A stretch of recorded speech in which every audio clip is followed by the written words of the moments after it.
Muchas gracias, Sergio. Tranquilos, no se va. Volverá. Día del desaparecido 2013. Otro año más. Otro año de impunidad de los crímenes franquistas. En este momento, las víctimas del franquismo y sus familiares llevamos 37 años, 9 meses, 10 días y 45 minutos desamparados.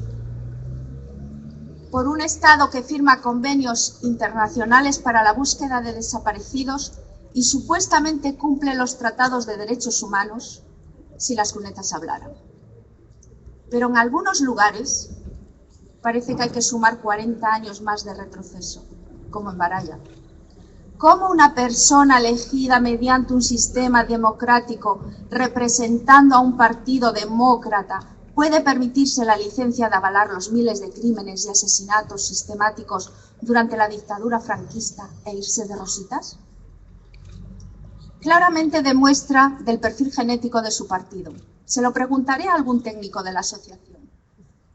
Si eso es, el ADN de Manuel Fraga coincide con esta secuenciación genética. Y del franquismo, probabilidad 99,99%. Y ahora os dejo con mi compañera Maribel, voluntaria de la RMH. Ella sí sabe dónde está el verdadero perfil genético de la democracia y la libertad, en muchas cunetas de España.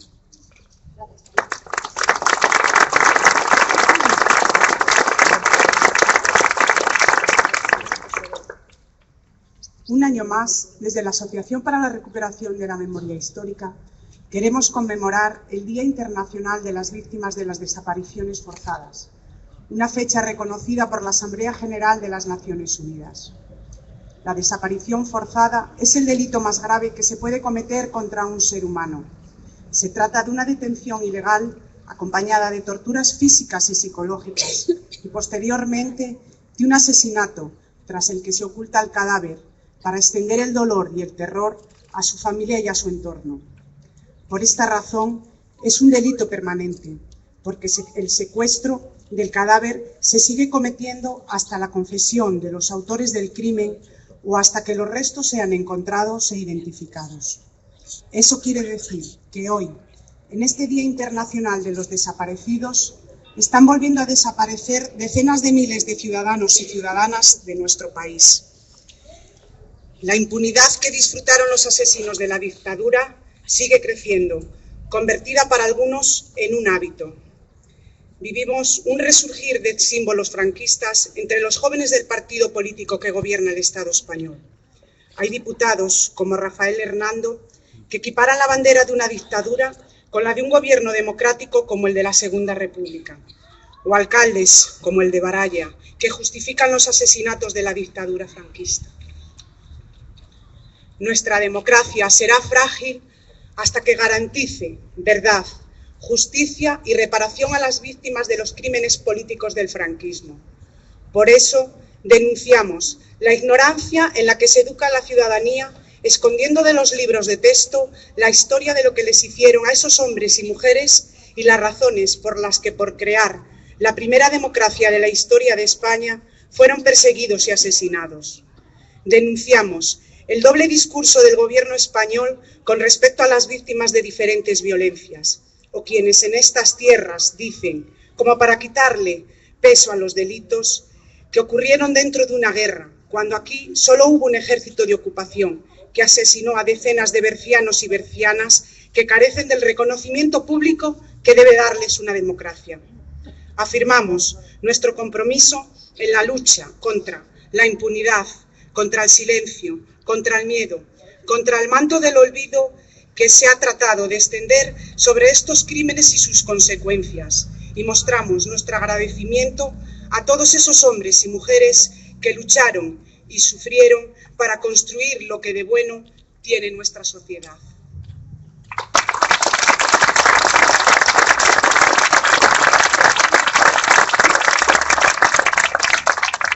Muchas gracias a nuestra compañera Maribel y a tantos cientos de personas que siguen firmes con su compromiso de rellenar ese agujero negro que el Estado no quiere ver. La resolución de una incógnita como es el dónde, cómo ¿Y por qué añadimos hasta cuándo? Comenzaremos la parte poética de este acto. Antes quiero dar las gracias a Fermín López y a Esther Folguerat, asiduos de este acto, que este año no han podido acompañarnos, pero que el año que viene seguro que estarán con nosotros. Gracias a ellos también y muchas gracias a los que nos acompañan.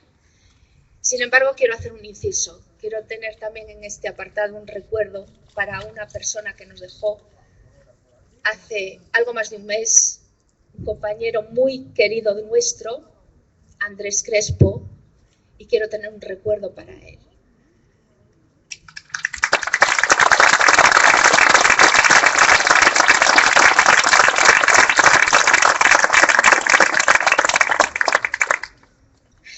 A continuación, doy el relevo a nuestro compañero Abel Aparicio.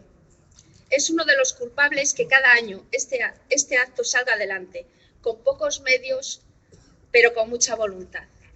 Abel, por favor.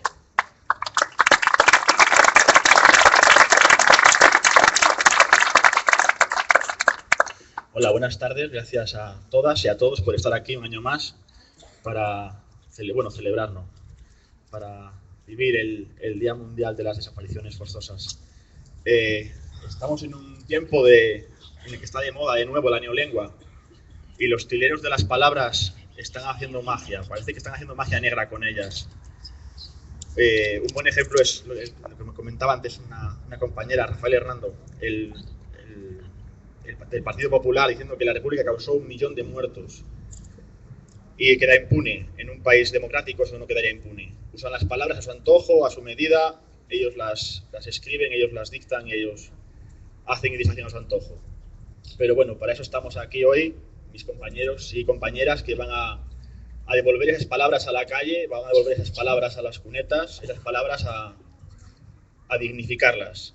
Y bueno, quería comentar una cita de Juan Carlos Mestre, que dijo el año pasado, en noviembre más o menos, que las víctimas, ninguna víctima, en concreto las de la guerra del 36 y el franquismo, ninguna de ellas nos dio permiso para que las olvidásemos. No nos dieron permiso para que las olvidásemos. Entonces, bueno, dicho esto, quería darle la palabra a Manuel Peña. Muchas gracias.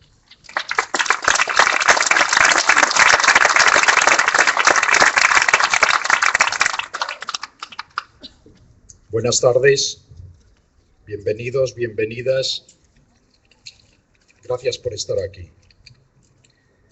Voy a leeros un poema escrito ex professo para la ocasión, que bien se lo merece. El poema está introducido a la memoria de quienes lucharon y fueron sepultados en las cunetas del olvido. Y el poema se titula El tiempo de los asesinos. El tiempo, el tiempo, el tiempo. El tiempo no borra las heridas ni la memoria, solo empapa la historia con sudores fríos y sangre coagulada. El tiempo salpica la historia con miedo y barbarie. En una guerra fratricida, traición y desdicha, muerte y fatiga en las cunetas del olvido. El tiempo, el tiempo, el tiempo. Nadie puede borrar el tiempo, ni la memoria fusilada. Nadie puede cicatrizar las heridas de tantos muertos, de tantos desaparecidos. Nadie, nadie, nadie podrá nunca olvidar que el tiempo de los asesinos reventó la historia, nuestro tiempo de miserias y angustias.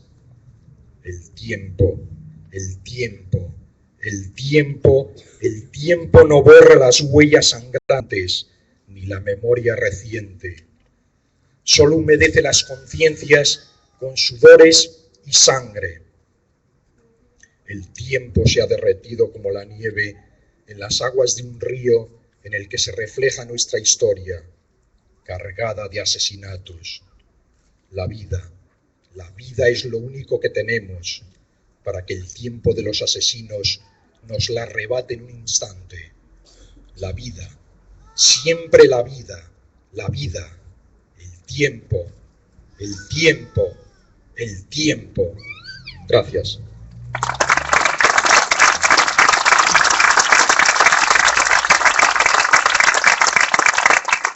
A continuación, tiene la palabra Sara Gallardo.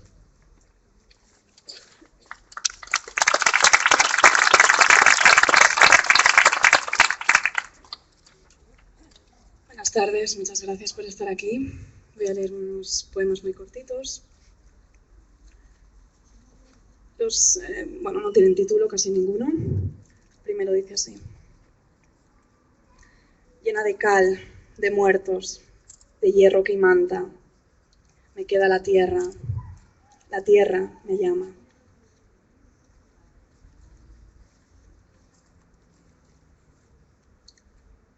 Pasamos a llenar listas y pasamos por manos que al final olvidan nuestro tacto. Quizás las manos ya lo saben.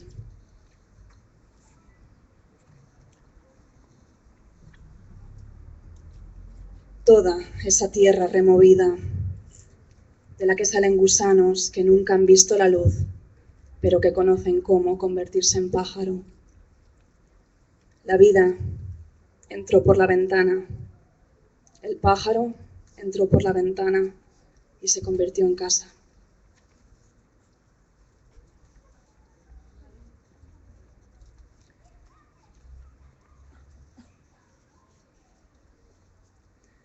Tierra sangramos,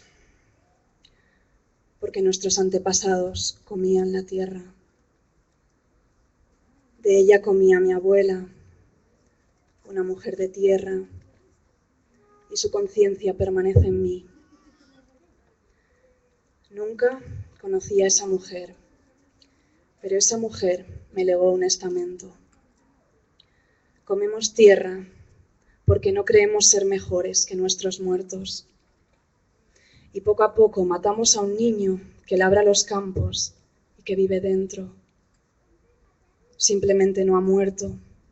Tiene la boca sediada de tanta tierra y tanto servilismo. Tierra sangramos porque antes de mí los muertos ya lo hicieron. Volvieron a ella y la poblaron. El niño es fantasma. La jaula se volvió niño. Hoy el arado se lleva por delante sus extremidades. Muchas gracias.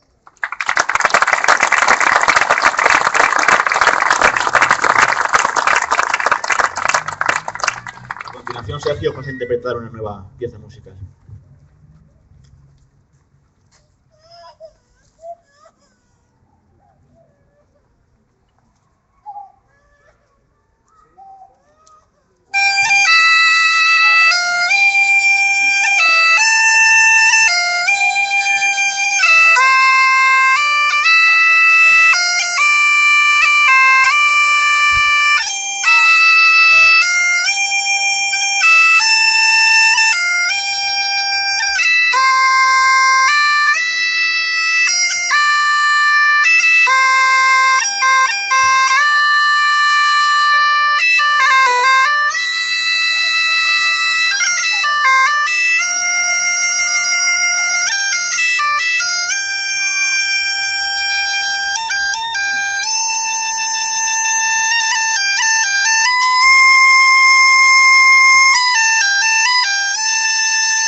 La palabra doy paso a Nicanor.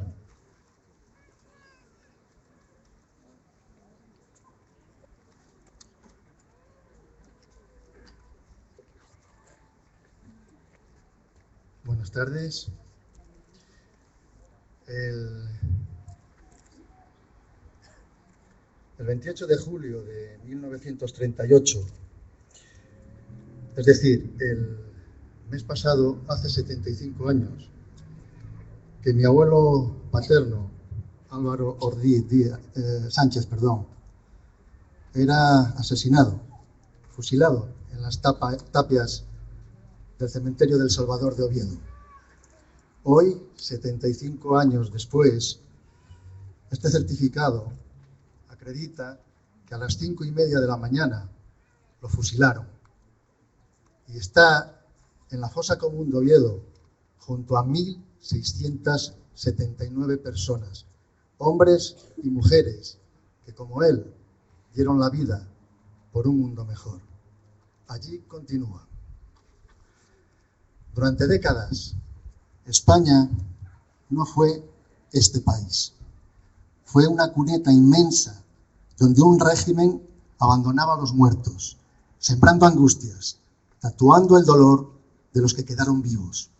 España fue una tapia grande de cementerio, una pared sitiada cada amanecer, chorreada de sangre rebelde, de mujeres preñadas de esperanza, de jóvenes truncados. Cayeron poetas y campesinos, madres de pañuelos en la cabeza y muchachas de muslos blancos. Se disparó contra las ideas, contra la lealtad, contra la altanería limpia que enarbolaba derechos.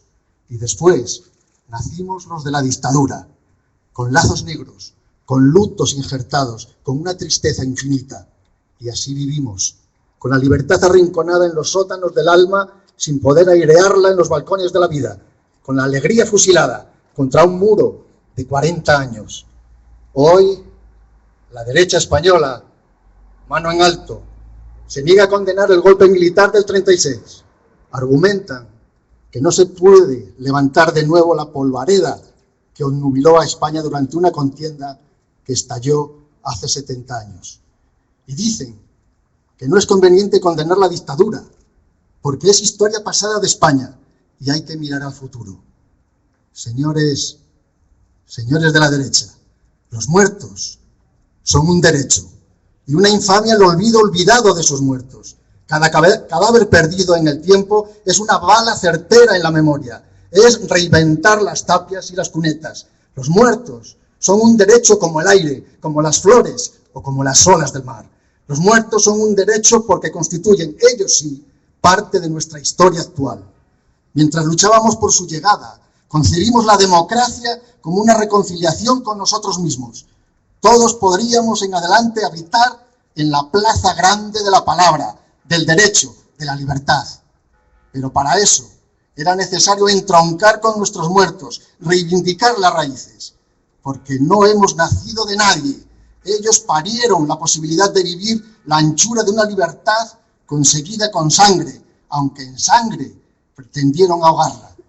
Franco venció a unos pocos, pero no pudo con la historia. Y en la historia están ellos, nuestros muertos, como hechura primordial, como arranque primigenio, como dato protomártir. Señores de la derecha, negar esta memoria, renunciar a las raíces, desentenderse de la paternidad de nuestro presente, renunciar a la madre sangre que nos engendró a todos. Renegar del ayer es condenarnos a una orfandad infame. No sentirnos hijos de nadie es prostituir nuestro pasado. La memoria nos purifica históricamente de esa lacra que cayó sobre nosotros durante 40 años. Por su parte, la dictadura hizo de sus muertos un glorioso presente. Calles, plazas, monumentos, estatuas y el recuerdo de todos los caídos por Dios y por España a la entrada de las iglesias. Es hora ya de que los vencidos rescatemos nuestros muertos y le demos calor de albergue. Ellos, los acostumbrados a cunetas y tapias, a intemperies de escarcha y viento, merecen el cobijo de un nicho acunado de enanas tibias y manos enlazadas. Los de la voz fusilada al amanecer exigen el grito que condene al verdugo.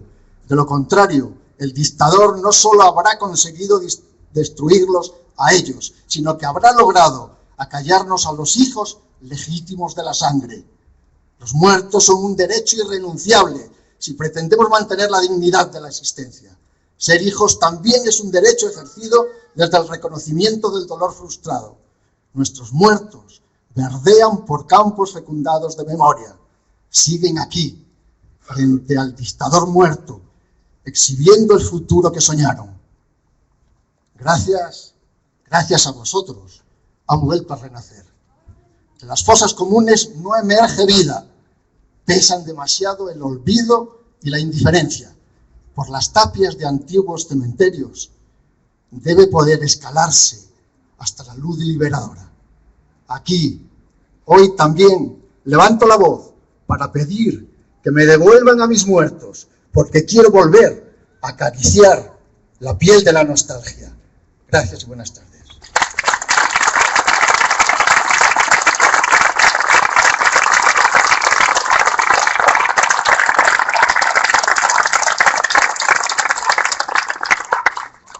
A continuación tiene la palabra Inda.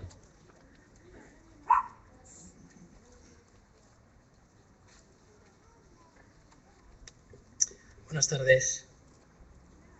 Cae la tarde, cae España.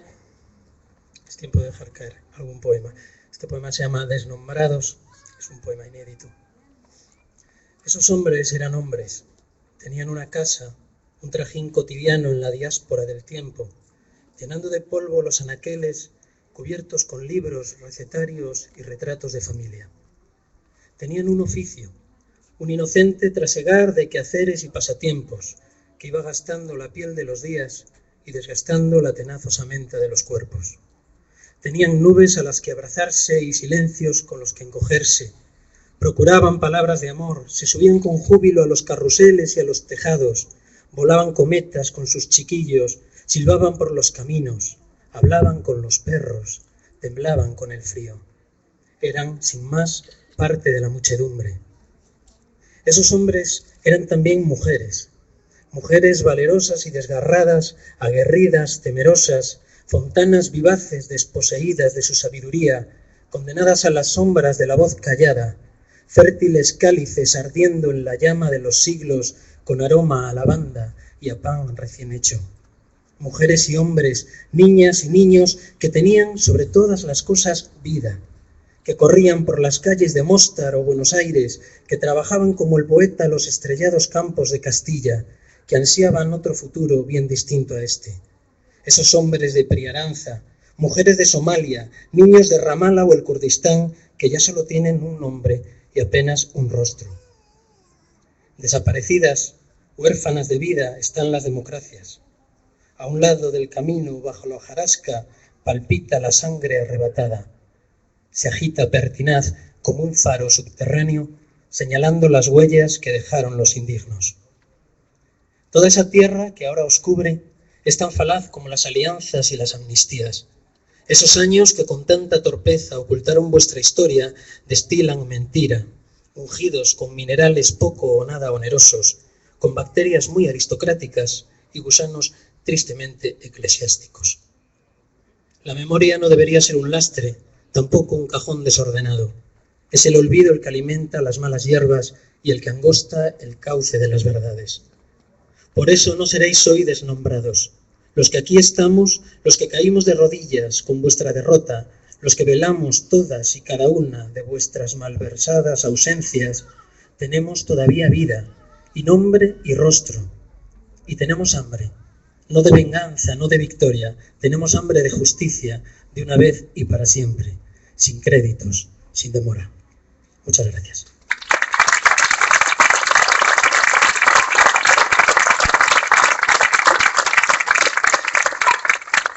A continuación, una nueva pieza de Sergio.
todos y a todas, a Manuel, a Sara, a Sergio, a Nicanor, a Inda y a Abel.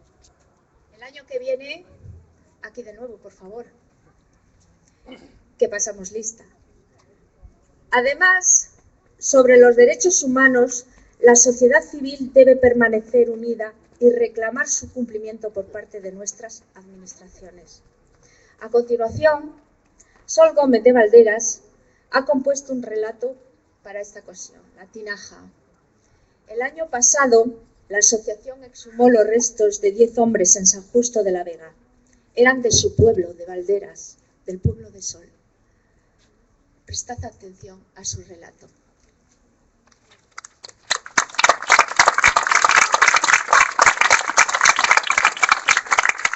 Buenas tardes.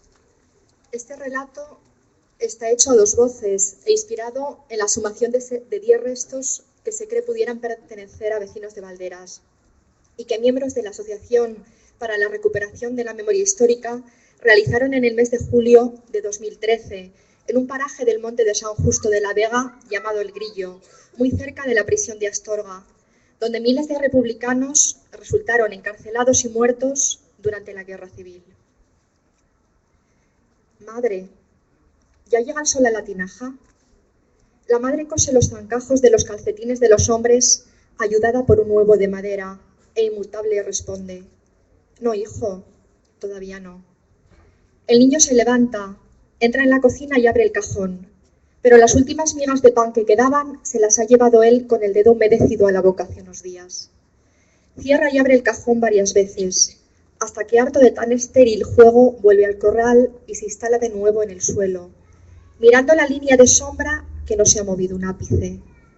Se está así un buen rato y cuando nota un pinchazo, como una picadura de serpiente azuzándole el estómago, vuelve a decir: madre, ¿ya llega el sol a la tinaja?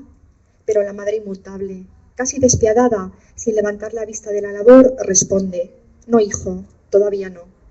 El niño, debilitado, concentra sus sentidos todos en la línea que separa el sol de la sombra, sabiendo que solo el tiempo y su tenacidad, venga, vamos, avanza un poco más, podrán ganar la batalla al hambre.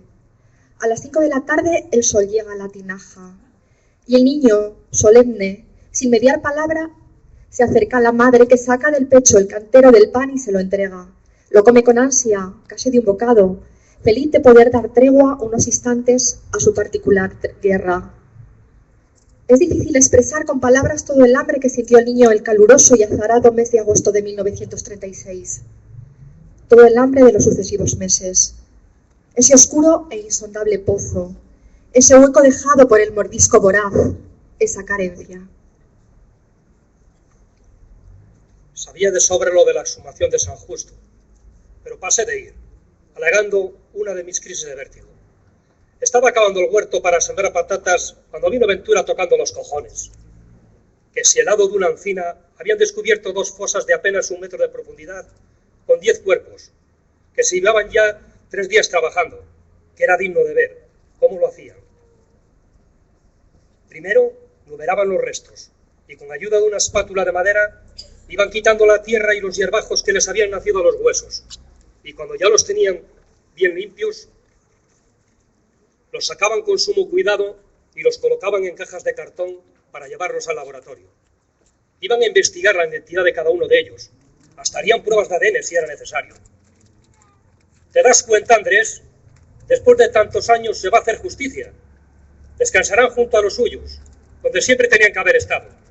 Si mi madre levantara la cabeza. Por cierto, uno de los restos era un chico muy joven, como de 16 o 17 años. ¿No tenía Rogelín esa edad? También encontraron restos de un cinturón trenzado y unas suelas de zapatos. Pero lo que más me admiró fue la naturalidad con que le explicaban a la gente que llegaba a la fosa, hasta niños sabía, que su trabajo era devolver la dignidad a los hombres que murieron por defender el gobierno elegido en las urnas. Y es verdad, Andrés, cada vez que lo pienso, más cuenta me doy de lo confundidos que nos tuvieron, haciéndonos creer que éramos los equivocados, los parias, los torcidos, y ellos los que iban por el camino recto. Y así hemos vivido, como seres inferiores, de segunda clase, acomplejados. Sí, Andrés, bien te digo, acomplejados, cuando lo que pasó fue un atraco. Bueno, di algo, ¿no te alegras? Levanté la cabeza y la vista e intentando disimular mi desazón le contesté, ¿qué quieres que te diga?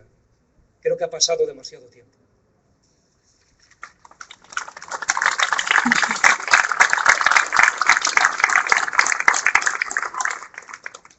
A la hora de la siesta el niño contempla la tinaja, esperando un día más ganarle la batalla al hombre.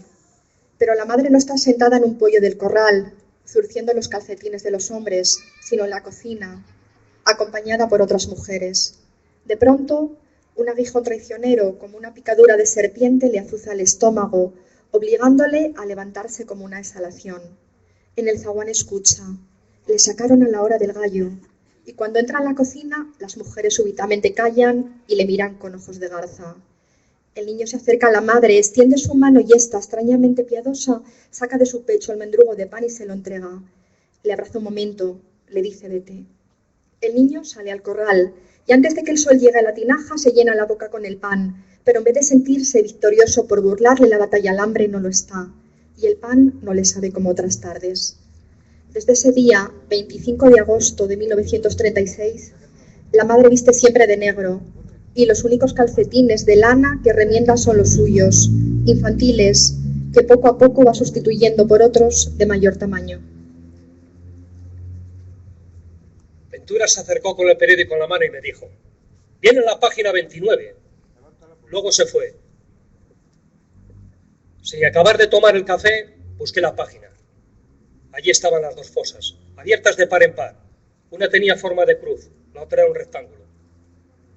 Arqueólogos de la RMH trabajan estos días en el monte de San Justo, a 2 kilómetros de la prisión de Astorga, exhumando los restos de 10 hombres, 8 de ellos enteros y 2 mitades, que se cree podrían pertenecer a vecinos de Valderas. Cerré el periódico y salí del bar. De pronto todo me daba vueltas, como cuando me sobreviene el vértigo, y caminé hacia el polideportivo para tomar un poco de aire. Nada más cenar, súbitamente cansado me metí en la cama. Soñé que era pequeño, que estaba caído en el suelo de mi habitación y que una culebra pequeña y fina rezaba a mi alrededor. Desperté sobresaltado, me acerqué a la ventana y estuve mucho rato mirando con la tibia claridad de la luna la base del círculo mientras los recuerdos, con un sinfín de diapositivas en blanco y negro, retornaban sin tregua al presente. La madre ha estado fuera desde muy temprano y por la noche, mientras cenan las lentejas que sobraron del mediodía, le dice al niño que ya no es un niño, sino un joven de 16 años.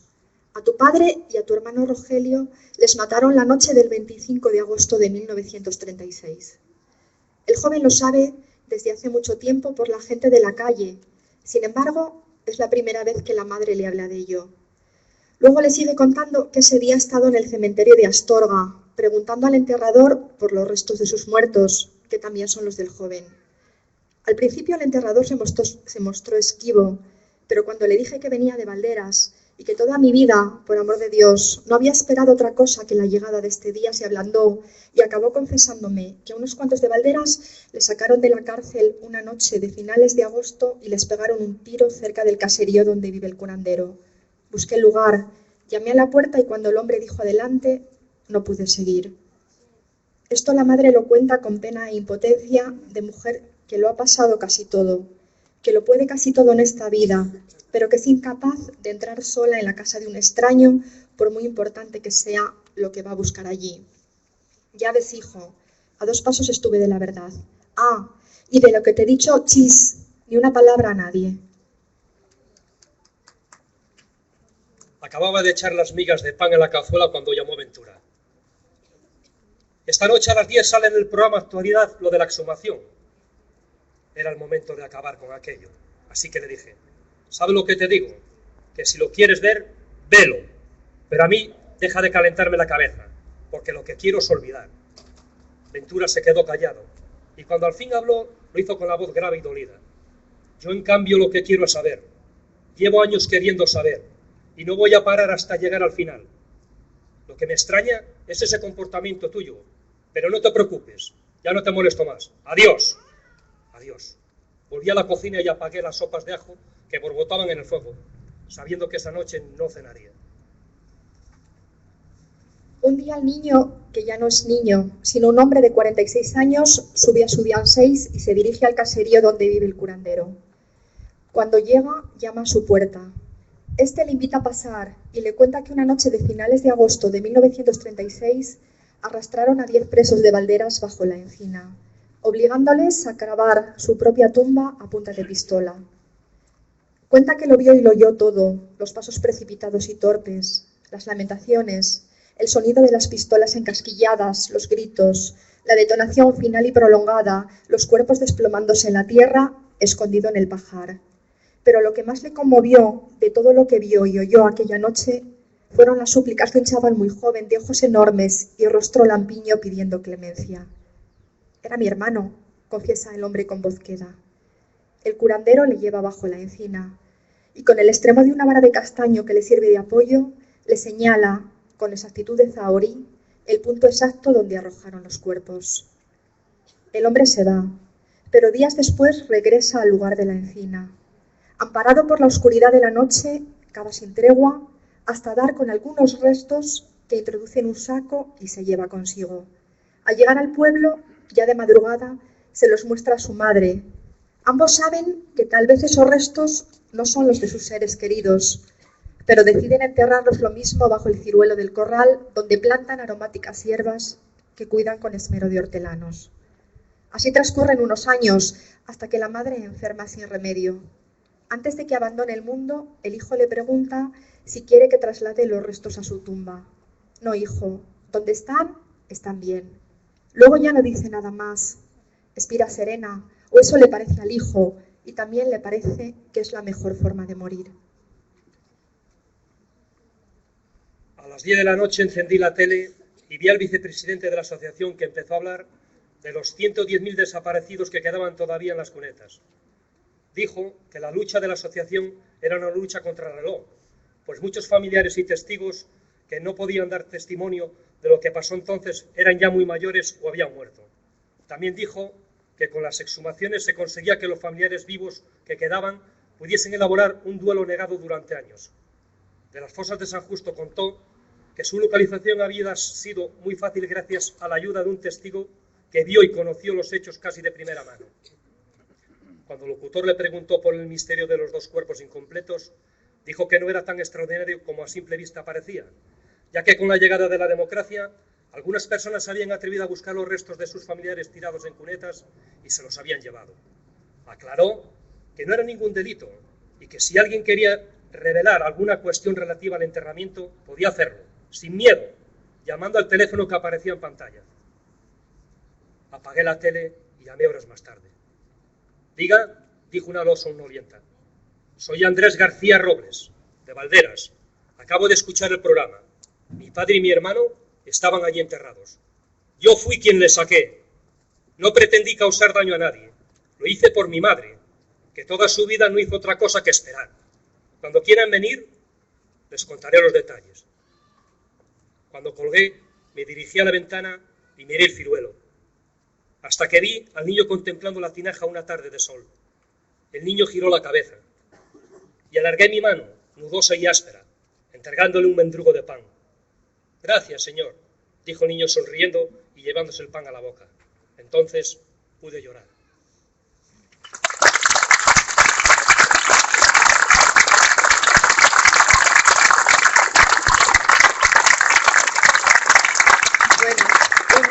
Muy emotivo relato de Sol, acompañado de Juan Carlos. Muchas gracias, Juan Carlos. Nunca dices que no, siempre estás ahí presto. Gracias, Sol. Gracias, Juan Carlos. Ahora, ya para finalizar, vamos a dar paso a Marco Antonio González.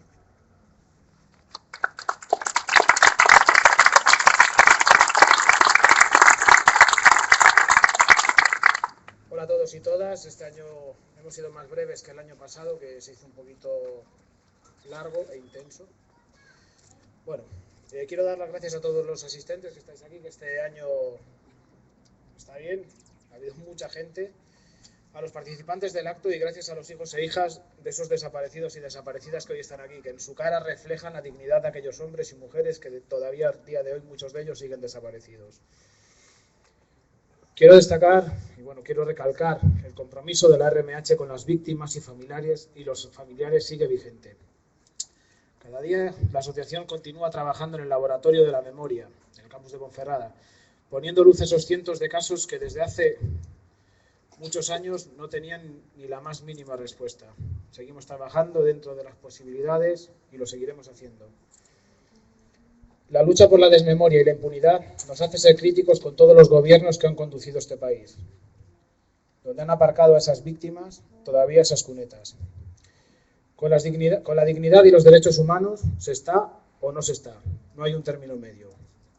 Hay que elegir, con las víctimas o con los que amparan a los verdugos.